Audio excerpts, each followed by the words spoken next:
Coucou, bonjour, bonsoir selon l'heure à laquelle vous nous retrouvez. Très heureuse de vous retrouver ce jour, ce magnifique jour, le 1er janvier 2021, sur notre magnifique chaîne, la Jupiter Morning Motivation.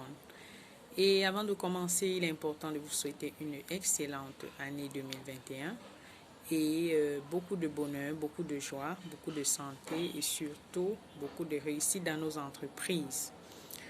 La Morning Motivation, Jupiter Morning Motivation, c'est cette plateforme-là qui va vous permettre de débuter la journée avec beaucoup de joie et beaucoup d'entrain.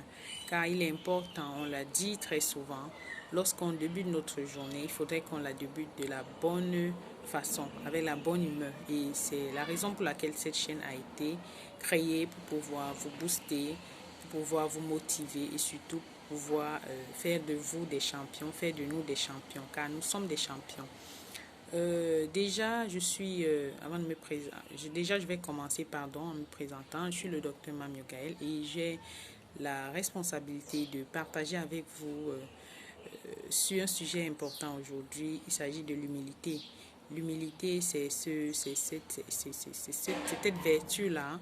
L'humilité, pourquoi il est important d'être humble? Qu'est-ce que nous gagnons à être humble? Qu'est-ce que nous perdons à ne pas être humble, en n'étant pas humble, pardon?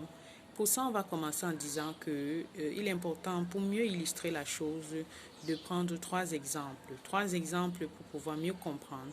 Prenons l'exemple de ce chef d'entreprise, puisqu'il s'agit bien de nous.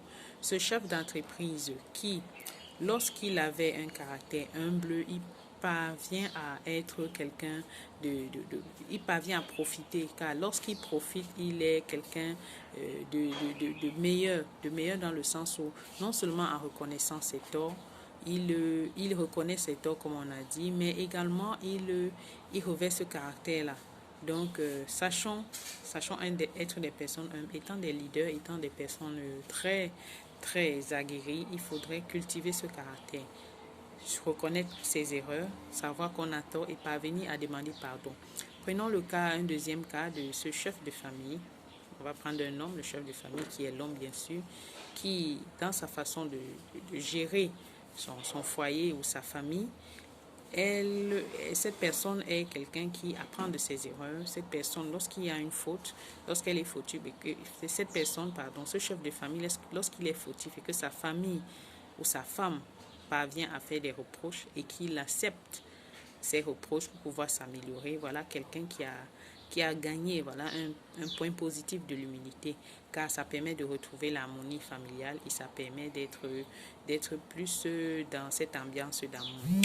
Et le troisième exemple ici, on va prendre ce monsieur, ce jeune entrepreneur, ces jeunes entrepreneuses qui en étant assez ouvert, en étant disposé, parvient à recueillir des informations ou des idées venant de la plus petite personne qu'on ne puisse imaginer, car on a toujours besoin du plus petit que soi, parvient grâce à l'idée-là à avoir une, je vais dire ça comment, avoir une idée par rapport à son entreprise, avoir un plus en ce qui concerne l'évolution de son activité. Donc voilà un peu trois exemples qui nous permettent ici de comprendre l'importance d'être humble. Mais de façon globale, de façon générale, sachant que ça nous développe notre capacité d'apprendre. Parce que être humble, c'est celui-là qui sait qu'il ne sait pas tout. C'est celui-là qui a cette learning attitude. C'est celui-là qui apprend. Car il faut apprendre, savoir qu'on ne sait pas tout, savoir qu'il faut toujours apprendre. Et dans la vie, celui qui cesse d'apprendre, c'est celui-là qui ne grandit pas. Et nous sommes des personnes faites pour grandir, nous sommes des personnes faites pour réussir. Voilà, on ne va pas être long. Déjà, un petit mot de conclusion. Si vous avez aimé, n'oubliez pas de liker déjà la page, de vous abonner, de cliquer sur le bouton notification et surtout de partager la vidéo. Voilà, merci beaucoup mes leaders. Merci beaucoup pour la qualité d'écoute. Rendez-vous au sommet. N'oublions pas, nous allons tous au sommet. Merci.